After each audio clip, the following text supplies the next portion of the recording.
So, hi guys, so welcome back to my channel. Kali ini aku bakal ngobrol sama temanku, namanya Mas Doni Susilo. Jadi dia dulu temanku waktu kuliah di Taiwan, dan sekarang dia menjadi seorang freelance business consultant dan penulis buku.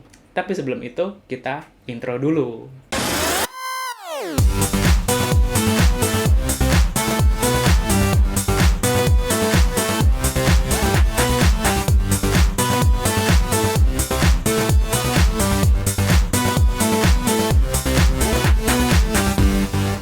Mas Doni, gimana kabarnya? Lagi sibuk apa nih?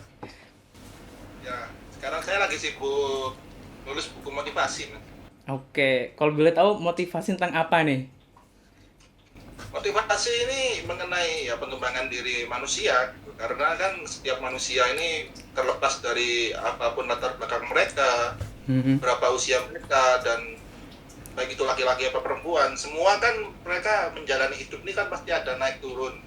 Nah, Iya. ketika mereka down, mereka kan butuh motivasi. Hmm. Nah, oleh karena itu kemudian kita mau membuat satu tulisan yang mana ketika orang itu down, mereka bisa baca buku ini, kemudian motivasinya jadi meningkat kembali gitu loh. Jadi bayangkan tulisan ini bisa seperti matahari gitu loh. Kayak matahari ini kan dia sumber dari energi panas yang nggak terbatas ya, tapi buku ini sebagai sumber dari motivasi kita yang nggak terbatas. Nah, jadi saya Oke. berharap motivasi ini diperlukan oleh semua orang sebenarnya, Oke, semua oke. kalangan. Jadi itu juga yang memotivasi Mas Doni sendiri ya untuk menulis, untuk bisa memotivasi orang-orang lain gitu ya, orang lain gitu. Ya, sebenarnya seperti itu. Awalnya kan kita mau nulis buku yang lebih berbobot gitu, Mas. Misalnya gimana caranya menyelamatkan dunia dari pemanasan global Asik, atau menyelamatkan demokrasi di Indonesia. Tapi asik. saya kira Terlalu itu berat tidak lah. sesuai dengan background saya gitu loh, Iya. ya. Iya, terlalu berat pasti. Takutnya nanti kita tambah hancur gitu loh. Makanya kemudian ya kita sesuai dengan background saya lah. Kan saya belajar bisnis. Oleh karena itu kemudian saya menulis buku mengenai bisnis. Tapi saya lihat juga selain bisnis ada satu genre atau lini buku yang ini sangat prospektif, sama dengan buku-buku bisnis lainnya. Dia bersifat sebagai sebuah investasi. Jadi Mhm. kita tuh membaca agar kemudian kita bisa lebih sukses. Mhm. Jadi harga buku itu kan tidak seberapa jika dibandingkan dengan kesuksesan yang kita akan raih setelah termotivasi. Nah, ini namanya buku motivasi gitu. Mhm. Oke. Fokus ke buku-buku. Oke, jadi lebih fokus ke motivasi kehidupan, kemudian juga ada tentang bisnis juga gitu ya, yang lebih Ya, banyak memang ditulis. itu interrelated lah ya kan, Hmm. karena kebanyakan orang butuh motivasi untuk karir mereka juga. Iya, I see. Nah, dalam menulis itu pasti kan harus ada ide. Nah, biasanya Mas Doni itu dapat ide menulis itu dari mana gitu? Melakukan research dulu kah atau kayak gimana? Ya, kalau misalnya penerbit kan biasanya melihat dari kebutuhan pasar gitu. Mhm. Kita juga belajar bisnis juga dulu diajari gitu. Tetapi kalau saya jujur, saya menulis buku saya lihat dari diri saya sendiri dulu. Oke. Tiba-tiba ada ide apa muncul, terus kemudian saya eh, tulis berdasarkan pengalaman-pengalaman saya. Karena begini, justifikasinya adalah kalau kita nulis buku, kita harus menguasai semuanya. Mhm. Apa yang ditulis dari awal sampai akhir, kita harus kuasai gitu loh. Kalau misalnya kita tahu nih kebutuhan pasar terhadap buku A, tapi kita nggak tahu secara menyeluruh mengenai topik tersebut, buku apa yang kita tulis kan gitu. Oleh karena itu, untuk menjadi sebuah buku dari awal sampai akhir akan selesai dengan baik, kita harus benar-benar menguasai topik tersebut. Nah, kalau saya jujur, saya mulai dari apa yang saya kuasai. Setelah itu kemudian dicari segmentasinya siapa. Jadi pasti ada. Karena manusia ini kan beraneka ragam ya latar Mhm. belakangnya. Jadi pada akhirnya nanti ya kita menerapkan ilmu marketing juga dari buku itu, nanti segmentasinya siapa, target marketnya siapa, I see. lalu bagaimana mencapai itu, lalu bagaimana promosinya untuk bisa mencapai target pasar kita, bagaimana positioning buku kita dengan dibandingkan buku-buku lain di pasaran. I see. Oh, oke, jadi idenya berawal dari apa ya? Mungkin dari pengalaman pribadi sendiri gitu ya. Habis itu Eh, dieksplor, kita mencari apakah ada segmennya itu, marketnya ada apa enggak gitu. dari passion sendiri, saya jujur buku yang pertama saya buat itu kan negosiasi. Iya. Itu Oke. saya belajar sejak semester 2. Mhm. Dulu kuliah di S1. Karena saya punya passion yang sangat tinggi terhadap negosiasi, saya belajar. Bahkan saya interview orang-orang yang sudah menjadi negosiator handal, baik Mhm. di dalam maupun di luar negeri. Di luar negeri saya ajar pakai Mhm. video call. Mhm. Karena apa? Karena saya punya passion. Nah, I akhirnya see. kemudian saya kuasai banyak sekali mengenai negosiasi. Nah, itu akhirnya bisa jadi buku gitu loh. Passion saya yang lain, misalnya marketing. Nah, Mhm. ini kemudian kan saya mengeluarkan buku marketing kan, buku yang Oke. kedua. Wow, keren banget. Nah, ini semua berasal dari passion gitu loh, Mas. Kalau misalnya kita punya passion, kita akan belajar secara mendalam dengan senang hati tentunya. Nah, Mhm. kemudian setelah itu kita bisa menulis buku mengenai hal itu. Kalau kita tidak menguasai, mungkin itu akan menjadi buku yang menyesatkan gitu loh. Betul, betul, betul. Oke, jadi sebenarnya menulis bagi Mas Doni itu sebuah hobi ya, sebuah passion gitu. Sehingga dalam menjalaninya juga tidak merasa tertekan atau seperti merasa capek atau malas kayak gitu ya. Karena emang benar-benar passion dari Mas Doni dan Mas Doni punya background di situ. Sehingga bisa mengcombine lah antara passion dengan knowledge yang Mas Doni punya seperti itu ya. Iya, jadi sebenarnya awalnya memang hobi. Lalu kemudian saya melihat ini peluang yang sangat bagus untuk personal branding Ya, betul. di bisnis saya sebagai konsultan gitu loh. Mhm. Jadi orang kan kalau misalnya melihat wah ada konsultan ABC, kemudian ada Doni Susilo, dan kemudian Doni Susilo ini kan sudah menerbitkan banyak buku mengenai bisnis misalnya. Berarti kan dia otomatis memiliki keahlian di bidang itu. Gitu. Itu akan menjadi suatu nilai plus lah Ya, buat karir betul. saya. Jadi added value lah ya buat Mas Doni sendiri. Iya. Oke.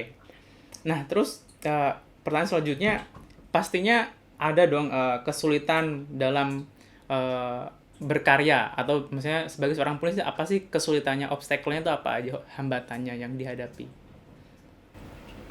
Kalau obstacle ya semua hal pasti ada lah ya. Ya. Kalau misalnya dalam menulis buku ini, jujur saya paling merasa kesulitan karena buku ini kan untuk bisa diterbitkan oleh penerbit, eh, kita harus menunggu lama sekali.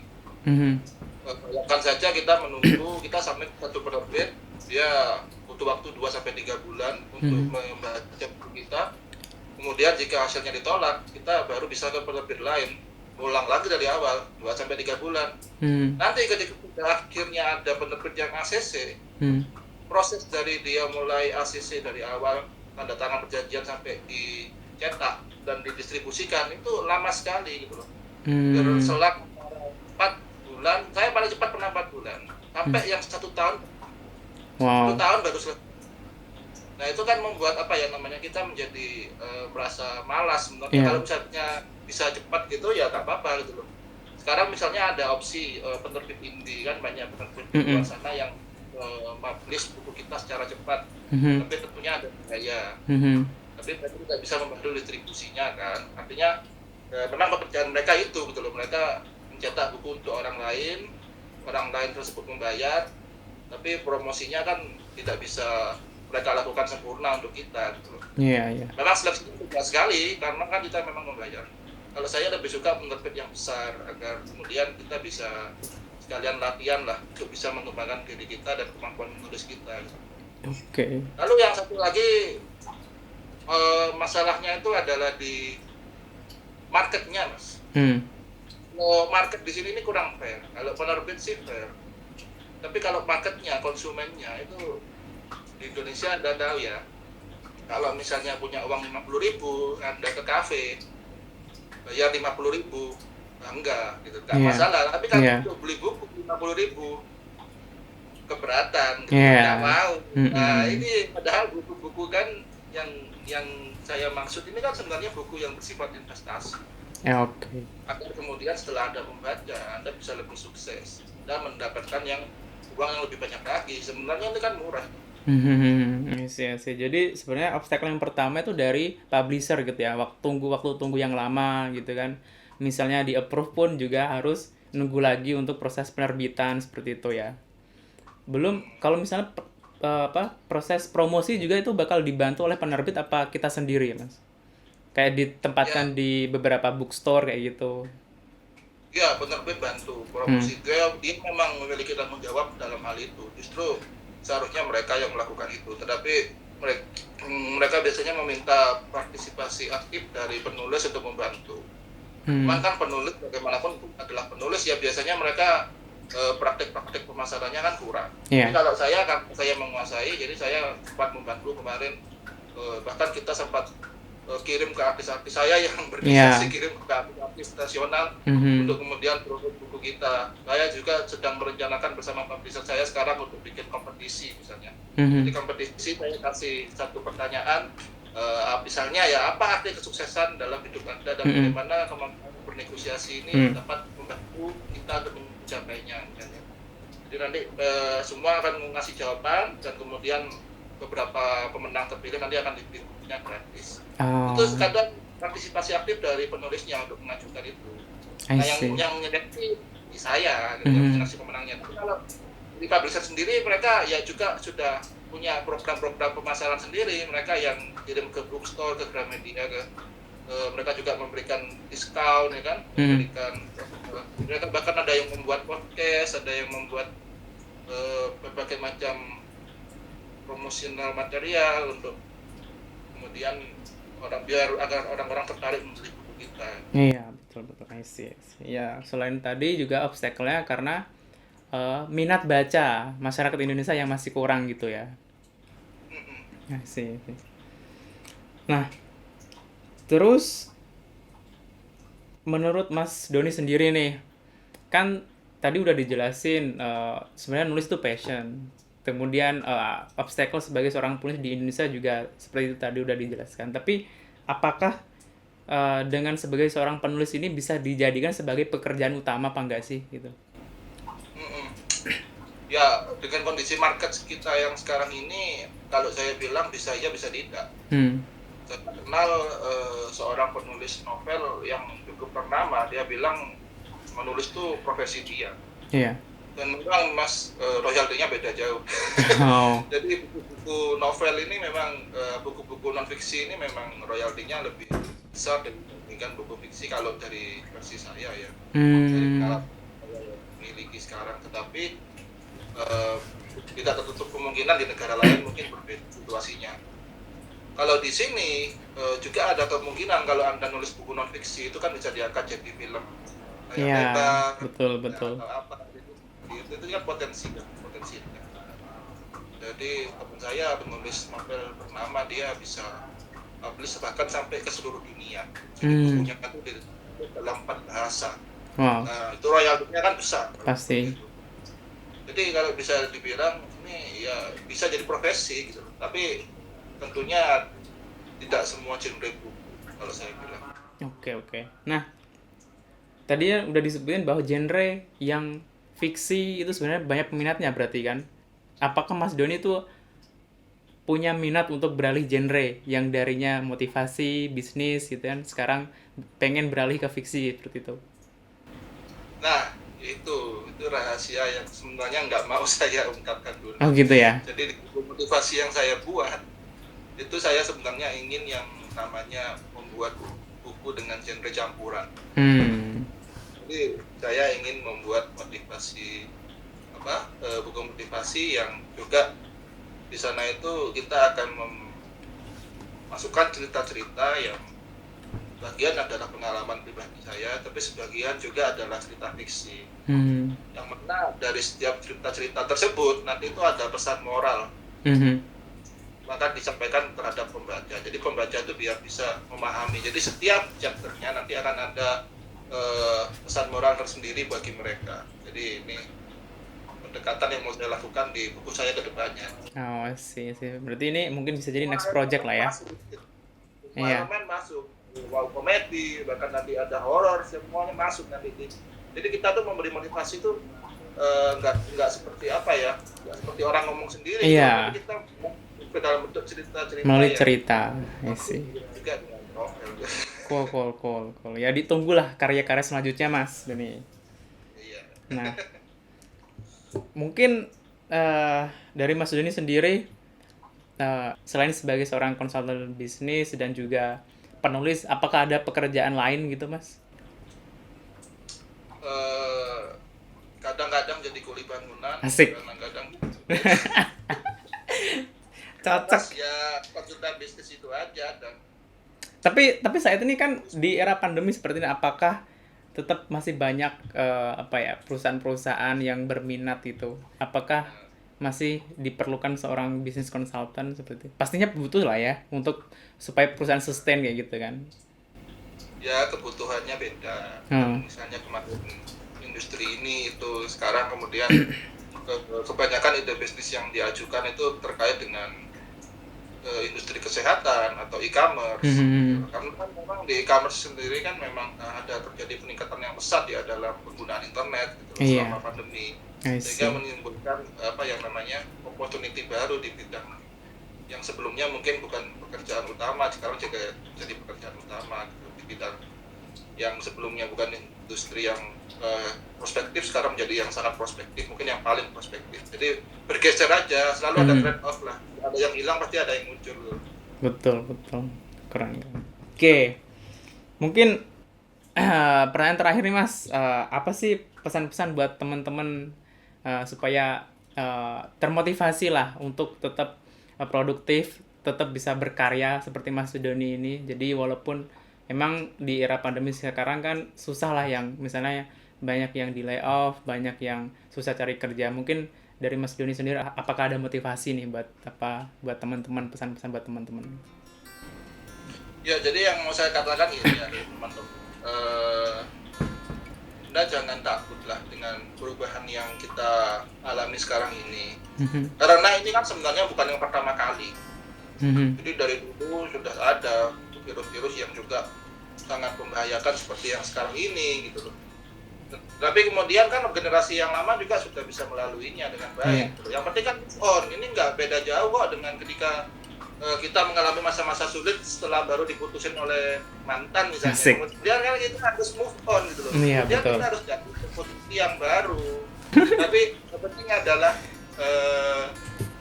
terus move on lah. Jadi pasti ada sesuatu yang hilang, tapi nanti ada sesuatu yang muncul. Jadi pasti ada trade off lah. Oke, yang penting tetap semangat, tetap berusaha, selalu cari opportunity baru gitu lah ya. Iya. Jadi, kadang ya kita juga melihat sesuatu itu secara negatif. Padahal pada setiap sesuatu di dunia ini itu ada positif dan negatifnya.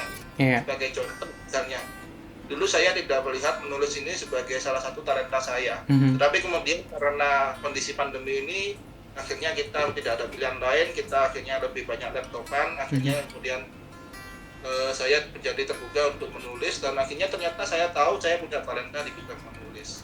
Padahal dulunya itu saya hanya berpikir saya punya talenta di bidang bisnis saja. Jadi hanya seperti Mas Amri sekarang. Mas Amri sekarang bilang saya ini IT spesialis, pokoknya cuma IT saja, saya tuh IT, expert di bidang IT. Ya belum tentu gitu loh. Ternyata kalau misalnya kita sudah coba hal-hal lain, bisa jadi ada talenta-talenta lain yang terkubur selama ini. Misalnya mungkin Anda lebih pintar dalam industri kecantikan. Oke, bisa. Gitu loh. Iya. Nah, itu jangan pernah menyerah lah, coba hal yang baru. Asik. Kadang saya itu terhadap anak kecil itu kan dia suka coba hal yang baru. Beda dengan orang tua gitu loh. Anak kecil itu bahkan cari teman tuh lebih cepat karena dia nggak malu-malu, nggak apa. Gak cari IG-nya dulu, dia langsung aja ngomong gitu, kenalan. Akhirnya mereka lebih cepat berkembang gitu. Lebih cepat memiliki teman baru daripada orang-orang dewasa karena mereka berani mencoba. Ya betul sih. Jadi memang harus selalu mencoba itu hal-hal baru, selalu mengeksplor diri kita gitu ya. Jangan stuck, jangan jadi generasi rebahan gitu ya, Mas. Iya. Ya, oke. Siap. Terima kasih nih Mas buat waktunya, buat sharingnya. Ya. Semoga apa yang disampaikan tadi bisa bermanfaat buat teman-teman subscriber di channel saya ini. Terima kasih juga buat sukses juga. Nanti kalau misalnya nanti ada yang mau bikin bisnis plan, bisa hubungi saya, cari Doni and Partner di Google. Siap. Nanti saya kasih alamat link-nya Mas Doni juga pasti. Oke, BTW kalau mau ada promosi buku silakan gitu Mas. Buku mungkin ada berapa buku yang sudah ditulis. Oke, yang pertama teknik negosiasi kekinian. Asik. Ini mungkin bisa dijelaskan apa ya inti dari buku ini, Mas? Yang pertama. Jadi Anda kalau tahu kan buku negosiasi biasanya kan masuk ke ranah ilmu bisnis ya. Ya.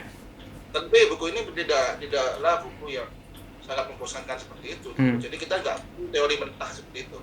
Kita berusaha untuk membuat pembaca benar-benar menjadi negosiator, mulai dari pembentukan mindset mereka, peningkatan kepercayaan diri mereka, dan kemudian dari berbagai percakapan, ilustrasi, cerita-cerita yang menarik kita masukkan supaya mereka tuh kemudian bisa berkembang gitu. Jadi nggak cuma pengetahuan kognitif dulu mengenai negosiasi. Jadi ini oleh karena itu masuknya di waktu itu di lini buku motivasi oleh penerbitnya. Oke. Jadi baca buku ini Anda bisa jadi negosiator sungguhan. Nggak cuma paham bagaimana caranya bernegosiasi, tapi Anda sendiri yang penting itu bisa memiliki mindset untuk menjadi negosiator. Cool. Ini buku ini sudah bisa didapatkan di mana nih, Mas? Kalau buku-bukunya ini? Kalau ini, wah di mana-mana sudah ada, Oke. Gramedia seluruh Indonesia dan berbagai online store. Oke. Bisa ketik aja. Sip. Kalau buku yang lain ada gak? Yang terbaru ini, ya ini sementara lagi diajuin, tetapi nanti akan ada di Gramedia seluruh Indonesia juga. Cool. Tapi sementara bisa dibeli di online kalau misalnya memang mau. Ini miau. Ini Miau. Oke. marketing in a way, Mas, sebenarnya Mas. Ya memang karena saya juga suka kucing, tetapi intinya adalah kita bisa belajar marketing secara cepat dalam waktu 1 minggu saja. Wow. Ini cocok banget nih buat teman-teman yang mungkin pengen mulai belajar usaha bisnis gitu kan, apalagi di era pandemi seperti ini. Cocok banget pastinya. Teman-teman belajar marketing. Nih ya. Kayak aplikasinya nggak cuma teori mentah gitu. Betul. Dan kita juga pengen buku ini menyasar apa ya namanya, kaum hawa juga kan. Selama ini buku-buku pemasaran yang ada kan selalu diasosiasikan terhadap dengan ini ya, dengan pembisnis yang gagah, yang baju, yang pakai cat hitam apa segala macam. Enggak, tapi buku ini yang mungkin ini lebih cute lah gitu loh. Jadi membawa branding yang baru gitu loh. Kita kepingin pemasaran ilmu marketing yang saya miliki itu diterapkan di buku ini. Makanya saya cari cara branding yang baru. Kalau bayangkan kita bilang kita memahami pemasaran, kita buat buku pemasaran, tetapi covernya membosankan, judulnya cuma manajemen pemasaran, itu kan tidak membuktikan keahlian kita dalam branding gitu loh, dalam pemasaran. Makanya kemudian saya terapkan ilmu pemasaran saya terhadap buku ini. Nah, dengan judul yang menarik ini, siapa tahu kan bisa lebih mudah diingat dan lebih menarik bagi publik. Ini yang namanya salah satu teknik branding. Wow, keren banget tuh. Kita udah dapat insight dari Mas Doni gimana sih cara teknik branding gitu. Oke, wow, keren banget. Oke, terima kasih Mas Doni atas waktunya ya. Iya, sampai. Sukses buat project-project kedepannya, buat karya-karya kedepannya semakin produktif, dan semoga karyanya bisa selalu diterima oleh masyarakat Indonesia. Mungkin bahkan bisa nanti go internasional gitu. Wah, amin. Oke. Dengan Amrit Top, semoga bisa lebih sukses. Sip, thank you Mas. Oke.